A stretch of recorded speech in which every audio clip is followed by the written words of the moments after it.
Did you know that women miss the early signs of perimenopause almost 4 years before they even realize what's happening? I was one of them. And honestly, I wish someone had told me a few basic things about hormones and food because it would have saved me so much confusion. So here's what we're doing today. I'm going to walk you through some simple hormone and food shifts that would have made those early years so much easier for me. These are things that finally help my mood, my energy, and honestly, my sanity. And if you're new here, I'm Nikki. I'm a midlife mom of three teen and tween boys, deep into perimenopause myself, and everything I'm about to share is something I wish I had known sooner. So let me start with the first thing that would have saved me so many years of confusion. I wish I knew fatigue wasn't a character flaw, but that I was under fueling. Back then, I thought I was just tired because life was busy. Kids, work, dinner, all of the running around. But that bone deep exhaustion, that kind that hits at like 2 p.m. and you're just like, I'm done. That wasn't just life. It was under eating real nutrients. I would wake up and I would already feel awful. And by 10 a.m., I needed another cup of coffee to function. And by 2 p.m., I was dragging myself through the rest of the afternoon. And by evening, forget it. I was running on fumes and so much irritation that I could literally snap at any point. And I just kept thinking, this is just what happens when you're a busy mom in your 40s. Everyone around me seemed tired too, so it just kind of felt normal. But here's what I didn't understand. I would grab protein bars and yogurt with fruit on the bottom and granola that looked healthy, and I thought I was giving myself some good options, but I wasn't because those things had so many extra grams of sugar and carbs that sent my body on a pure blood sugar roller coaster. So I was eating every few hours, but I was still starving because I was consuming calories, but I wasn't getting nutrients. And my body was screaming for actual fuel while I was giving it sugar disguised as health food. So in perimenopause, your body becomes way more sensitive to what you're not eating. Not enough protein, not enough fiber, not enough meals that actually stabilize your blood sugar. Your hormones are already shifting, so your body needs more support, not less. And when your blood sugar crashes, your cortisol spikes, and your body starts to read that as stress. So that's why you probably feel wired and then tired, and maybe you're hungry and then you feel guilty. And maybe one minute you're fine, and then the next minute you're having a massive meltdown. Because it's not actually your fault. It's your blood sugar doing the exact thing it's supposed to do when it's not getting the right fuel. I used to think that I just had no willpower, but it turns out I was just hungry, like really, truly hungry at a cellular level. Like I needed more nutrients. And this is what I walk you through in my 5 days to know what to actually eat in perimenopause guide so that you can start having that steady energy again. Because once you know what real fuel looks like, everything starts to change. Speaking of feeling fine and then completely melting down, that brings me to the next thing that used to completely blindside me, and I bet it's happening to you too. I wish I knew that mood swings weren't emotional, but they were blood sugar swings. I used to think I was just crabby by late afternoon, or that something was just wrong with me because I went from fine to overwhelmed in 10 minutes. Like I would be handling everything totally fine. The kids were fed, I had laundry going, I was running my errands, and then I would just want to go and run in my car and hide or snap at whoever asked me one more question. And I would just kept telling myself, you're just stressed. This is perimenopause. Your hormones are all over the place. And yeah, my hormones were all over the place, but that wasn't the whole story. That wasn't just a mood thing because it was my blood sugar dropping because I was eating maybe carbs alone, crackers while making lunch, or fruit as a healthy snack, or leftover mac and cheese straight from the pot. Little kid snacks, right? And I thought I was being good by grabbing just an apple instead of cookies. But here is what I didn't know. The apple without the protein or healthy fat, it actually spiked my blood sugar and then crashed it 90 minutes later. Right around the same time, I turned into somebody I didn't recognize. And the crackers that I mindlessly would snack on, same thing. So all carbs, but I wouldn't have that staying power of the protein and the fiber that I needed. Here's what's really happening with behind the scenes with your hormones. Because when you have unstable blood sugar, that equals unstable energy, which equals unstable mood, and unstable sleep.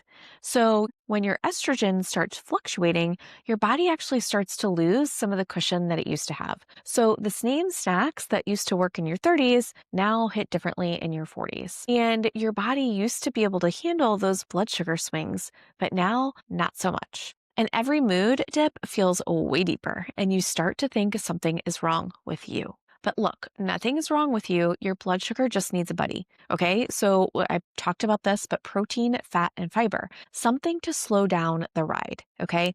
So what is this exactly? Well, I talk about this in my 5-day guide, and it focuses on pairing foods that actually keep you steady. Because once you stop those crashes, you stop feeling so crazy. The next thing, I swear, would have saved me years of thinking my body was just falling apart for no reason. And that was, I wish I knew that inflammation wasn't random, it was food driven. I would wake up feeling bloated for no reason, or swollen and puffy, and I would blame my hormones, or my age, or stress. My rings would feel tight by noon, my pants would feel snug, even though I hadn't gained weight. And my face looked puffy in photos. And I had this constant feeling of just being gross. Like my body was just holding on to everything. I would look in the mirror and I would think, well, I guess this is just what happens when you hit your 40s. My mom and friends were all complaining about the same things, so it felt inevitable. Perimenopause bloat, middle age spread, just all a part of getting older. But here is what I didn't realize. A lot of those symptoms were from oils and added sugar and things I didn't even know I was eating. I was looking at labels and I was choosing healthier options, or so I thought, and the things that I was grabbing might have still had 12 grams of added sugar. The yogurt that I had was definitely loaded with sugar, and the salad dressing that I would drizzle would have canola oil and probably high fructose corn syrup. So, yep, I was just eating fancy sugar and inflammatory oils all day long without even knowing it. And my body was responding exactly like it should with inflammation. Your body is already dealing with shifting hormones, so it has less tolerance for foods that create internal stress. Those hidden sugars and seed oils that you might have handled well back in the day, now they just create puffiness and mood crashes, joint aches, and that heavy, sluggish feeling. And it's not that you're suddenly allergic to everything, it's that your body is just asking you for cleaner fuel while you're unknowingly feeding it inflammatory ingredients disguised as health food. And this is exactly what I teach you to spot in my 5-day guide. How to quickly read labels so that you know what you're eating.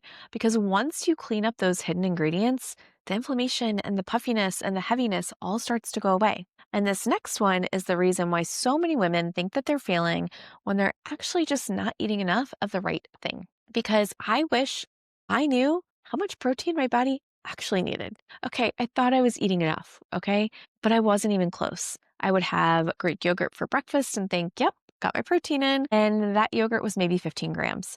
And I would have chicken for lunch and feel really good. But that tiny portion of chicken, maybe 20 grams if I was lucky. So by dinner time, I was starving and I was craving everything. And I was beating myself up for just not wanting to stop eating.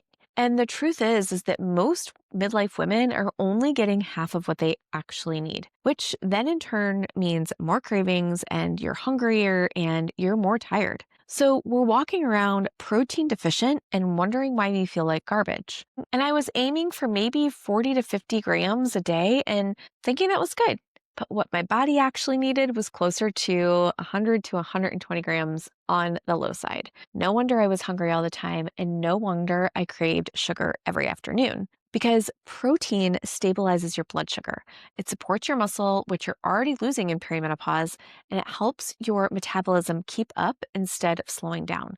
It reduces that tired but wired feeling, making you feel like you're running on empty, but you can't sleep.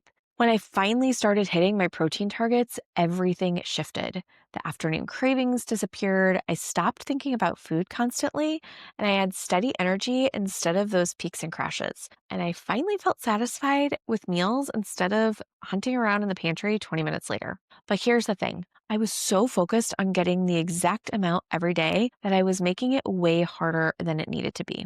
And this is one of the things that we work on inside of the collective, figuring out what your specific protein targets are and making them doable in real life. Look, it's not always going to be perfect, but it needs to be consistent. The next thing is small but life changing, and nobody talks about it enough because it's not sexy or complicated. And it is, I wish I knew that consistency mattered way more than perfection. I used to think I would have to eat perfectly or it didn't count. Like if I didn't make the right choices all day, then what was the point?